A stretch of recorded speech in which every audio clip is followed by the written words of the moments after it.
Assalamualaikum warahmatullahi wabarakatuh.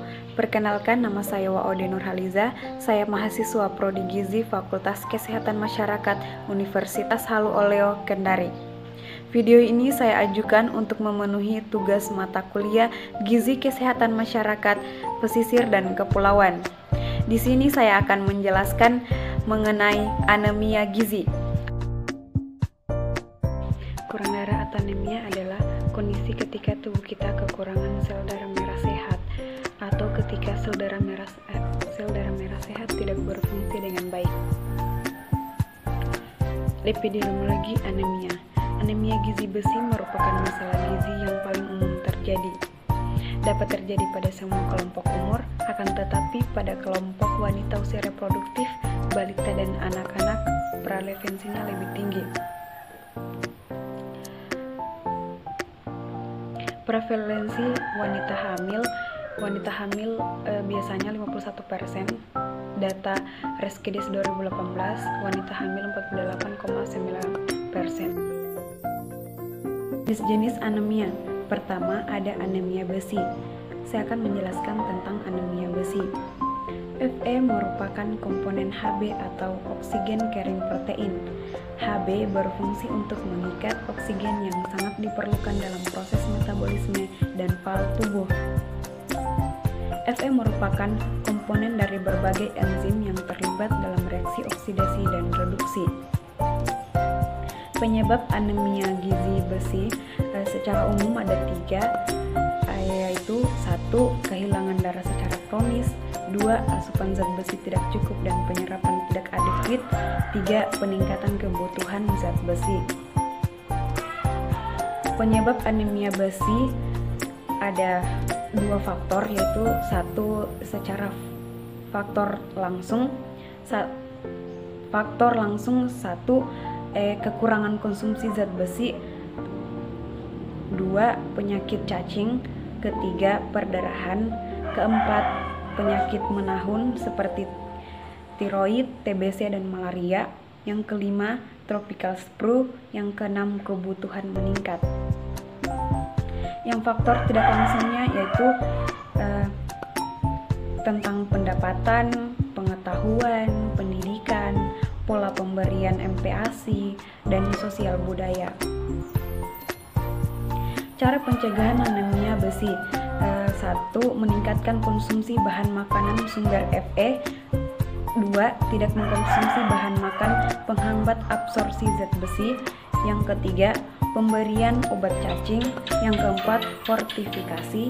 Yang kelima, health education atau memberikan pendidikan tentang kesehatan.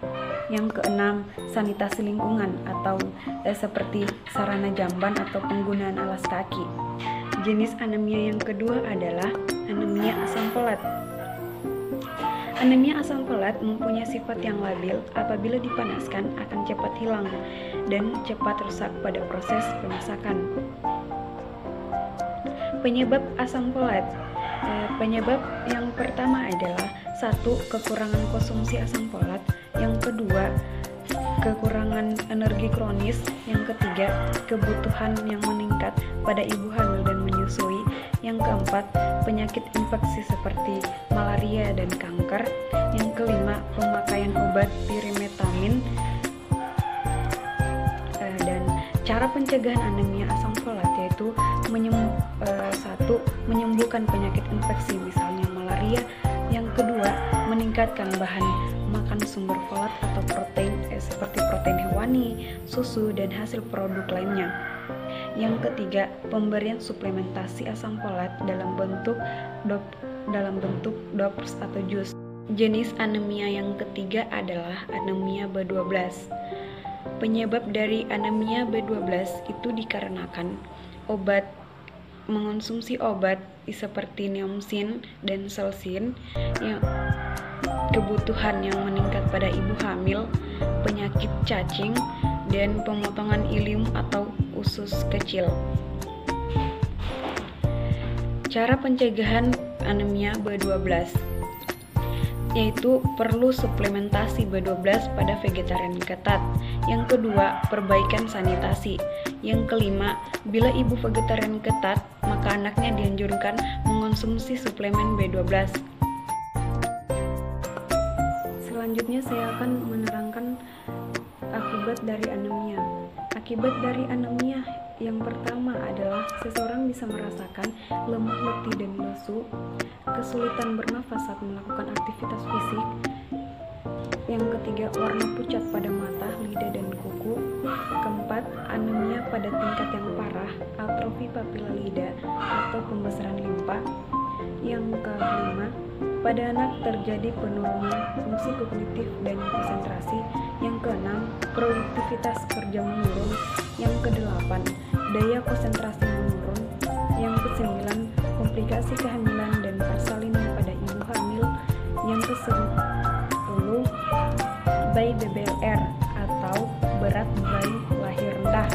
Yang ke-11, bila anemia berat bisa menyebabkan sesak nafas sampai kegagalan paru jantung. Gimana sih pengobatan dari anemia? Pertama, saya akan menerangkan dosis dan cara pemberian suplementasi. Sasaran yang pertama, waktu pemberiannya.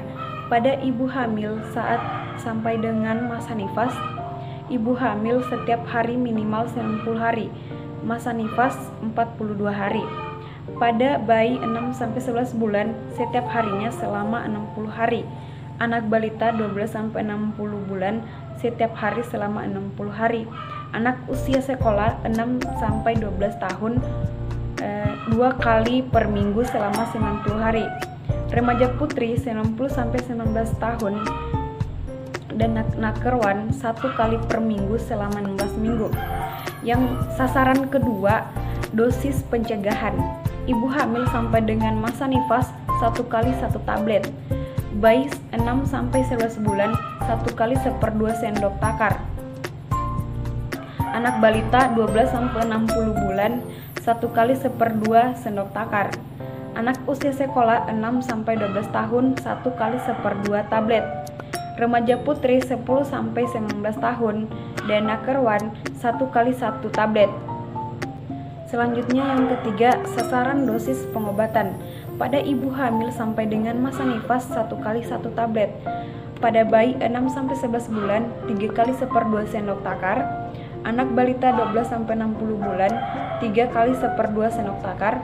Anak usia sekolah 6-12 tahun 3 kali 1/2 tablet. Remaja putri 10-19 tahun dan nakerwan 3 kali 1 tablet. Selanjutnya, tanda dan gejala anemia.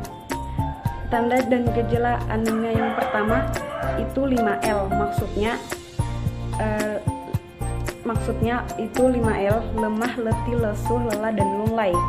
Yang kedua, pucat, diperiksa di telapak tangan, kuku, dan kelopak mata bawah. Yang ketiga, sesak nafas. Yang keempat, daya ingat dan konsentrasi menurun. Jadi anemia ada dampak kekurangan besinya. Jadi satu, seperti menurunnya produktivitas kerja. Kedua, kemampuan belajar, konsentrasi dan daya ingat menurun. Yang ketiga, ambang batas rasa sakit meningkat. Yang keempat, kemampuan mengatur suhu tubuh menurun. Yang kelima, sistem kekebalan tubuh menurun. Selanjutnya, angka kecukupan besi. Angka kecukupan besi pada bayi 0-6 bulan 0,5 mg, bayi 7-12 bulan 7 mg, balita 8-9 mg, anak sekolah 10 mg, remaja laki-laki 13-19 mg, remaja perempuan 20-26 mg, dewasa laki-laki 13 mg, dewasa perempuan 14-26 mg, pada ibu hamil kurang lebih 20 mg, pada ibu menyusui kurang lebih 2 mg. Pengobatan anemia ada sedang dan ringan. Remaja dan dewasa 60-120 mg Fe, pada ibu hamil 120 mg Fe dan 500 asam folat. pencegahan anemia. Pencegahan anemia itu ada 3, yaitu 1. Pemberian suplemen tablet besi. Yang diprioritaskan itu pada ibu hamil, anak usia sekolah, dan bayi. Pada ibu hamil diberi 60 mg tablet besi dan 250 tablet asam folat sebanyak 90 tablet. Yang pencegahan kedua, pendidikan. Pendidikan di sini kita dapat memberikan pendidikan pada masyarakat, misalnya bahaya anemia besi dan suplementasi besi pada balita dan bumil. Yang kedua, mempromosikan makanan yang mampu meningkatkan serapan besi. Yang ketiga, penggunaan poster mengenai tablet. Yang keempat, mengadakan buku pedoman pemberian besi bagi petugas. Yang ketiga, pencegahan ketiga ada pengawasan penyakit infeksi. Pengawasan penyakit infeksi diantaranya mendidik masyarakat tentang cara makan yang sehat dan memerlukan upaya kesehatan masyarakat, misalnya penyediaan air bersih, perbaikan sanitasi, dan kebersihan perorangan.